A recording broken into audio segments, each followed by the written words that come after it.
Welcome back to another video, and in this video we're going to look a little bit into next season and how Manchester United could potentially line up for the new season. Now, we've been reportedly rumoured that Manchester United want to make 4 more signings to potentially go into a starting lineup. Now, it's going to be a bit controversial where Manchester United, I believe, and where Manchester United want us to strengthen in order for us to challenge for the Premier League title and compete in Europe again. Now, I think we need at least 3 or 4 players, and it depends on the level of players as well to determine whether Manchester United are going to challenge for the title, and obviously tactics and personnel that are already at the club as well have got to step up to the mark as well for Manchester United. And whether the formation is a massive problem, I don't think it is, but I do think Manchester United still need to strengthen some key areas in order for us to move forward next season, because the strength in depth for me just isn't there of what it is of Man City in going forward for the new season. Now, let's look at this starting lineup, because I believe the starting lineup needs improving, and then the bench will improve. If you bring 3 or 4 players in that will replace some of the players in the starting lineup, then the bench massively increases in quality. And you saw in the Europa League final that Solskjaer didn't make any substitutions till the extra time, because he just didn't trust a lot of them substitutes on the bench. Now, if he'd had an Anthony Martial on the bench, he may have trusted him more. He could maybe have started with one less, Rashford or Greenwood, and then brought one of them on, but he didn't have the trust and faith in Fred because he has been playing poorly recently. So there's a lot of conundrums for Solskjaer and the squad to deal with. Yes, he could make better substitutions sometimes, but I'm not always sure the quality's there. So 3 or 4 players coming into this starting lineup will improve the quality of, or should improve the quality of, the bench. We thought that last season, but all the players that were brought in were no better, apart from Cavani, than the players starting. Now, the first position we'll look at is obviously goalkeeper. Now, this may be a little bit controversial. Now, I do believe that Manchester United need a new goalkeeper. I wasn't sure on Dean Henderson up until now, and lately Dean Henderson wasn't too clever towards the end of the season. He has made errors this season, and I'm not too sure that Dean Henderson is good enough for Manchester United long term to be the Manchester United goalkeeper. But to be honest, I'm not sure Manchester United are actually going to sign a goalkeeper this summer. It seems very unlikely. But in this team, I'm going to put a new goalkeeper in goal, and I think that this is not really realistic maybe for this summer, but it's still a signing that Manchester United could make at some point in the future, and it's Jan Oblak from Atletico Madrid. At this moment in time, you'd have to think, why would he leave Atletico Madrid to come to Manchester United? It may be a bit unrealistic for this summer transfer window, because the likes of Jaden Sancho are rumoured to be coming to Manchester United and would cost a hell of a lot of money. But there was reports that Manchester United could do a deal sending David De Gea the other way. Now, I would have him for next season in goal. I would send David De Gea the other way. I would probably also get rid of Dean Henderson because of the wages he's on and the amount of money you could recuperate for him. The only problem is leaving Tom Heaton as your backup goalkeeper would be a bit risky for Manchester United, but it would leave Jan Oblak in goal, which, if you could get rid of them 2 goalkeepers and bring Jan Oblak in goal, that would be great, because he is probably about the best goalkeeper in world football right now. Bags of experience, 28 years of age, as I say, just won the Spanish league with Atletico Madrid, would be the dog's bollocks in terms of a signing for Manchester United there. I mean, it is bit unrealistic, but I think it's still a signing that Manchester United, with the clout we have, we could do this type of signing if getting rid of the other 2 goalkeepers. You think how much money the other 2 goalkeepers are on. Dean Henderson alone is on 100 grand a week. David De Gea is on 375 grand a week.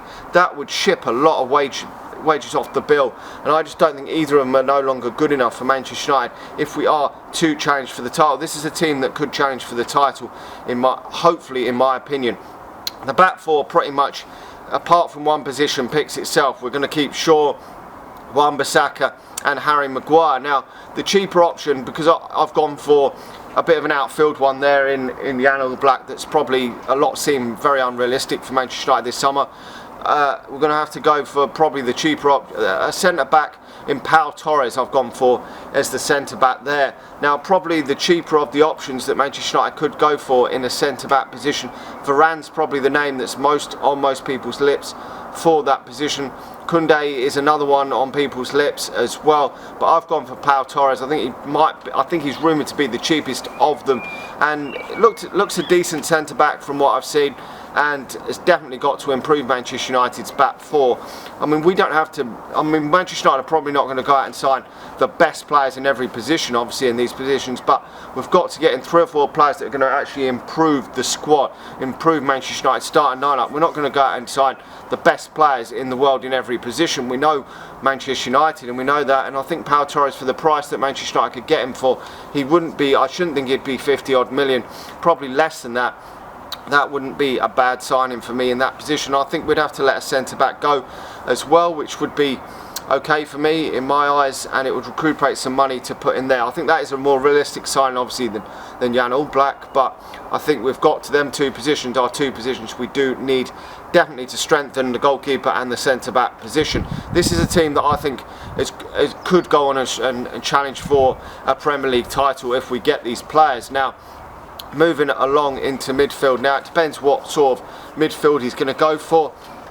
I personally think that Ole Gunnar Solskjaer should play Paul Pogba next to Declan Rice. Now, I wasn't always a massive fan of Declan Rice, but with the fact that Jesse Lingard played so well on loan at West Ham, I think that this is another transfer that is realistic to me for Manchester United getting in, although he's going to cost a shit ton of money for Manchester United if we are to get the England international. If he has a good summer with England at the Euros, this is a transfer that may be harder to accomplish for Manchester United. He's been rumoured to have interest from Chelsea and Manchester City as well, but still only 22 years of age. I've been more impressed as I've seen him play more often.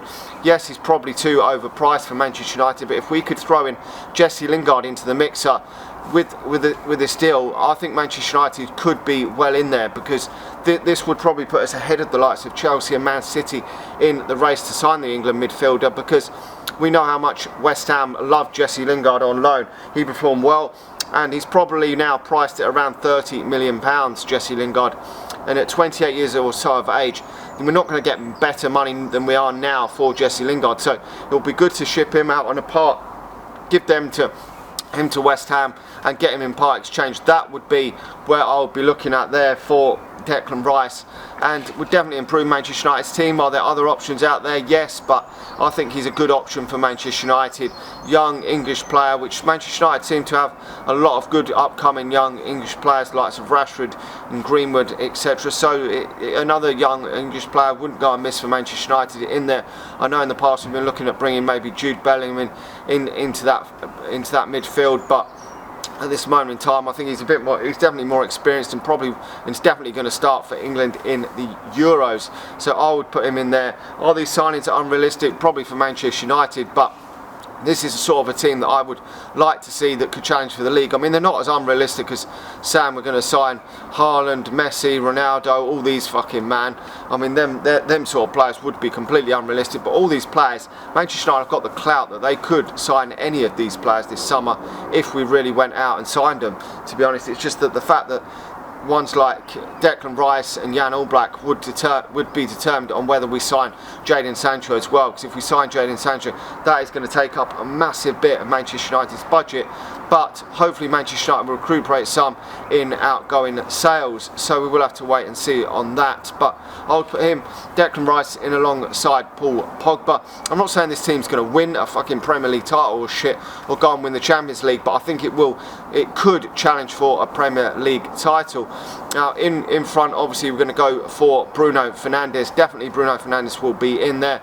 Then the other positions, obviously, Rashford will be out on the left-hand side. That is his best position for me, for Manchester United, although he had a fucking stinker in the Europa League final. Probably does need a rest now from Manchester United and for England, really, but could well feature for England.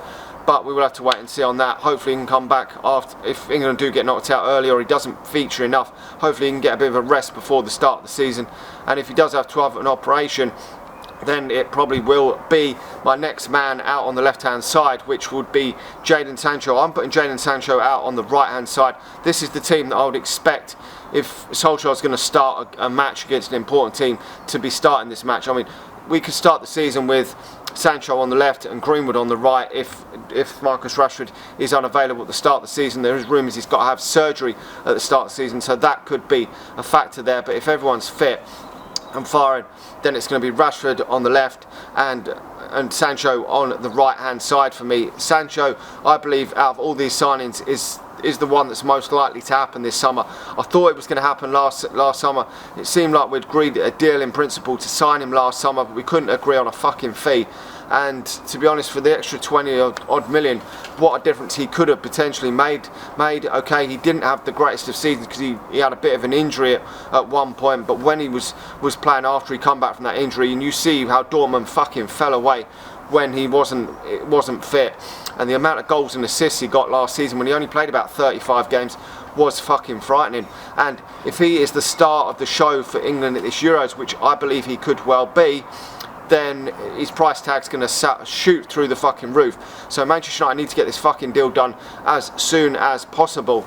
And I think this is the most likely transfer out of all the dealings I've said on this list. And obviously up front we're going to obviously put in Edinson Cavani. It's got to be Edinson Cavani. No one else at this moment in time can take that geezer's fucking place.